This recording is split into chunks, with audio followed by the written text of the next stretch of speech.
Hello everyone, this is my review of the Yudin Workshop's Pulsar tongue drum, and here it is. This beautiful instrument was made for me by Maksim Yudin. He's a maker that lives in Russia, so this instrument came by post from Russia. It was handmade for me, and it's, as I said, it's a custom instrument because it has the scale that I requested. Now, I will tell you straight away that this review is going to be a good one.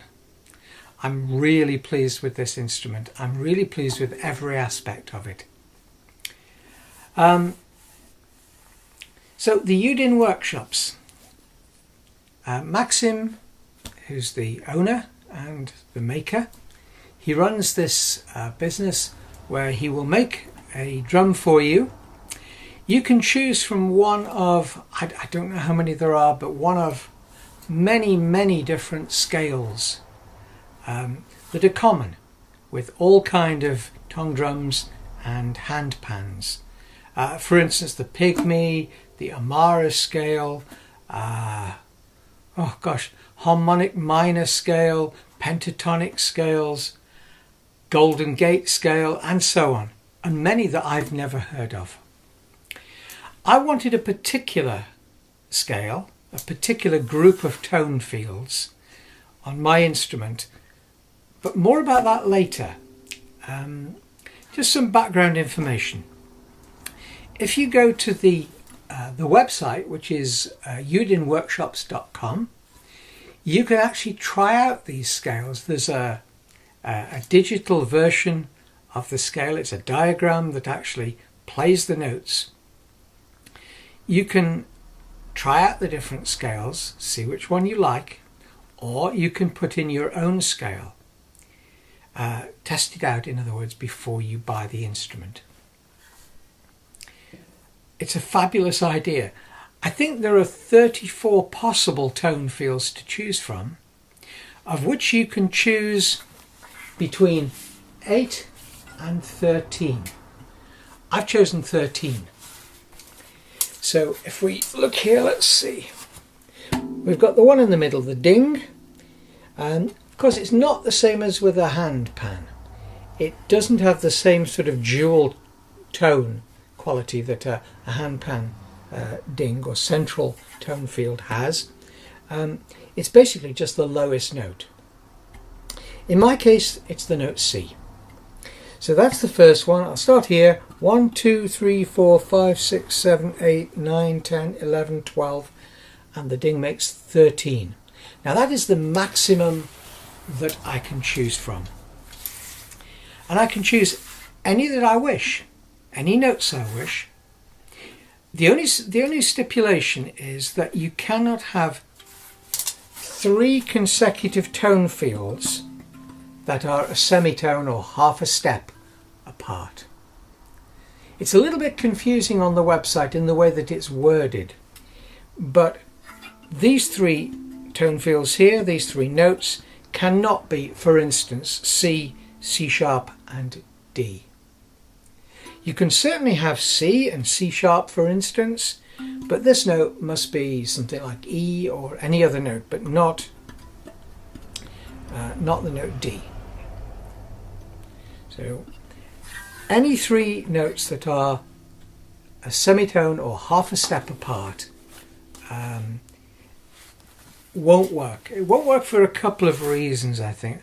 One is it's not going to sound very good if you happen to play the wrong note. The other thing I believe is that if they are consecutive like that, they will start interfering with each other. Anyway, more about that later. The cost of these instruments, I'm not going to go into the exact price, but they're a bargain. This is a handmade instrument. It's the same sort of thing as if it were, for instance, many of you will know I play the ukulele. I've got many handmade ukuleles. They're made of wood and they're made by actual people, experts in their field. Maksim is just this, except he works in metal. I love the tone of this instrument, the actual tone quality. Again, more about that later. What you pay for is you pay for the number of tone fields and the size.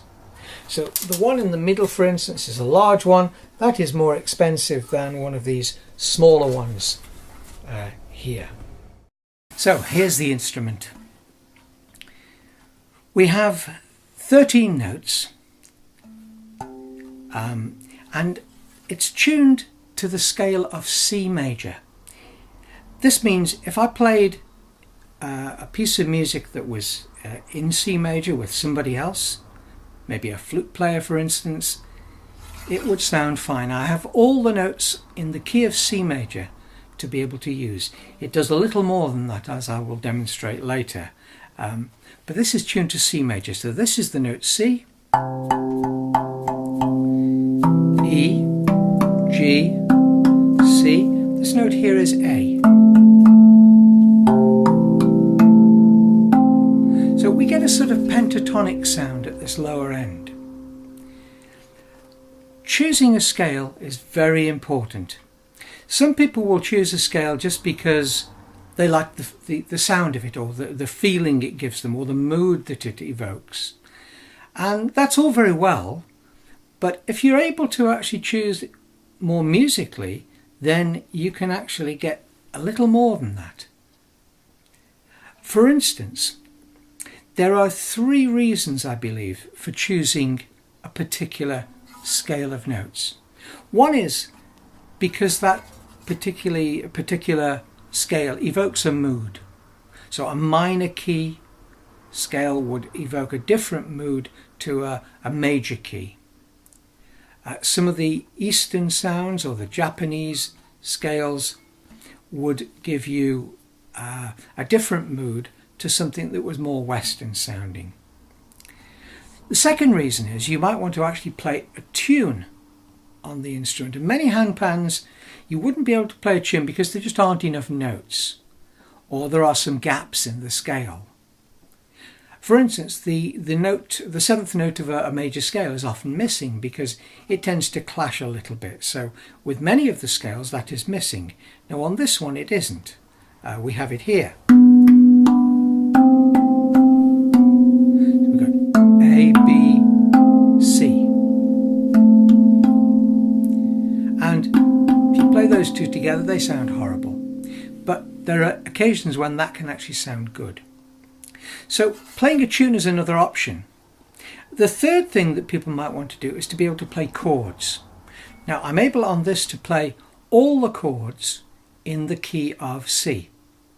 All 3-note chords in the key of C. I can also play in the scale of the natural minor, A natural minor. So I've actually got 2 scales. The ding is the note C. Really it's just the lowest note. It doesn't produce a different tone when you hit it a different way. But we've also got the note A here. And we can produce again that pentatonic sort of sound. Or maybe we might want to call it a Celtic minor sound. So having an instrument that can play different kind of things. It can play chords, it can play a melody, or it can play music that evokes a mood just by, you can hit it pretty much any way you like. I'll just demonstrate that without actually really thinking about what I'm doing. I'm going to just concentrate on these lower notes and imagine that those were the notes on a tongue drum that was smaller, had fewer notes.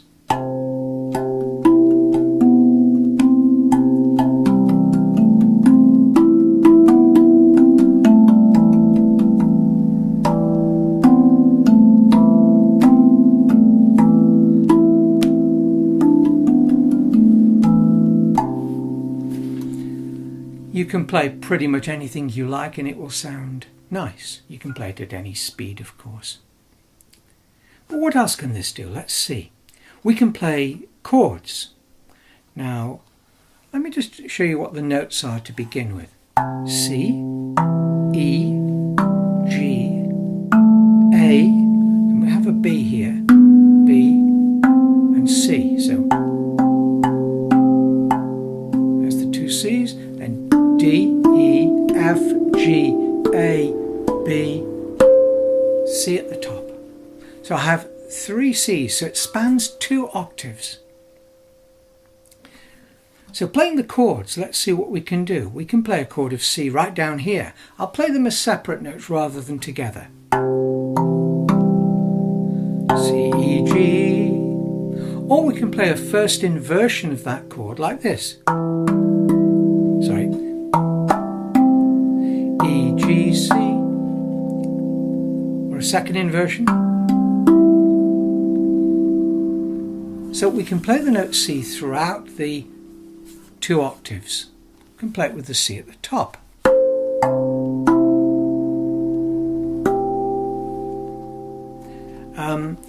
We can go down to a minor chord, A minor.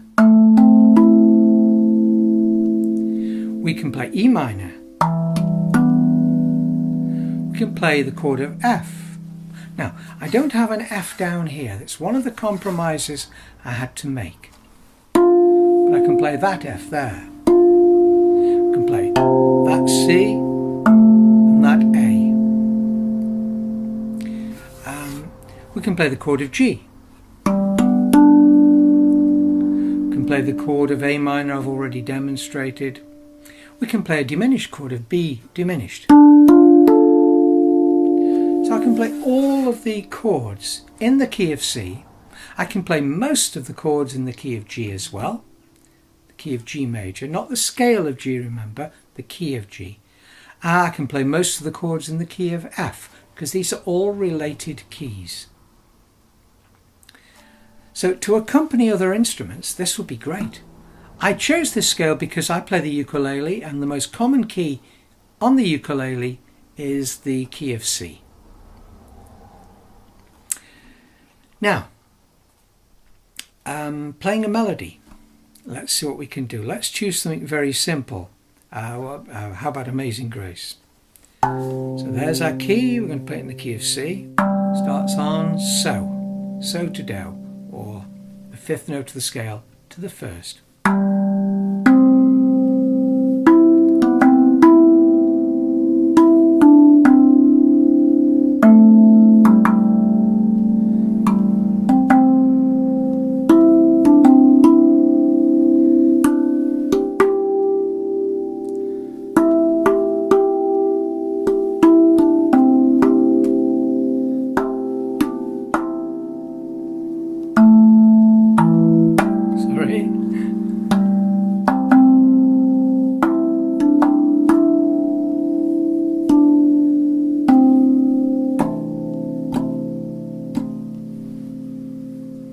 And we could try something a little more complicated. I may go wrong in this. A tune called The Lord of the Dance.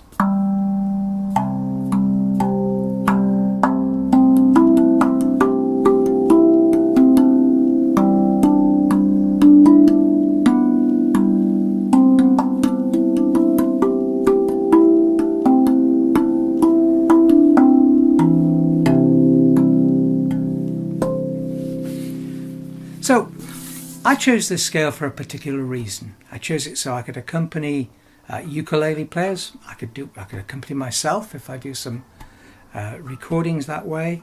I can accompany other people. I can play in the 3 most common keys on the ukulele: the key of C major, G major, F major, as well as natural minor. I can't play an actual harmonic minor scale because I don't have a G sharp. But I can leave the G sharp out and play another note of that chord instead. So, do I like this instrument? Yes, I do. I love it. I love the tone. I love this sort of woody sound that it has. I love the size of it. It's just right. The weight is good as well. I love the colours. I love the fact that it's customizable. you can choose, I think I said earlier, you can choose from 34 different tones, 34 different notes. You can't have them all, of course, but you can have up to 13 of them. Only stipulation being that you cannot have 3 consecutive notes that are a semitone apart. So this, and this clash. I couldn't have another one that clashes as well. I love the fact it looks handmade. This is made by an expert. It's beautifully in tune. It's made by a person who enthuses about the work that he does. Maksim made this for me. He corresponded regularly about this. He gave me pictures of it and kept me appraised as to how the manufacturer was getting on. It's a wonderful instrument. I want several of them. I can't afford several of them. They're not expensive for what they are. For a handmade instrument, this is very cheap. But you do have to have patience. You have to wait for it to arrive because it's handmade. Well, thank you for listening. And what a wonderful instrument this is. If you want one, just Google Yudin workshops or Maksim Yudin or Pulsar tongue drum, any of these things. Go to the website, check out some scales, and I don't think you would regret getting one of these drums. I think they're fabulous. I love the sound, I love the look of them and the weight and the feel of them. I love the fact they're customizable and they're well worth the wait. So thank you for listening and goodbye. Until next time, bye bye.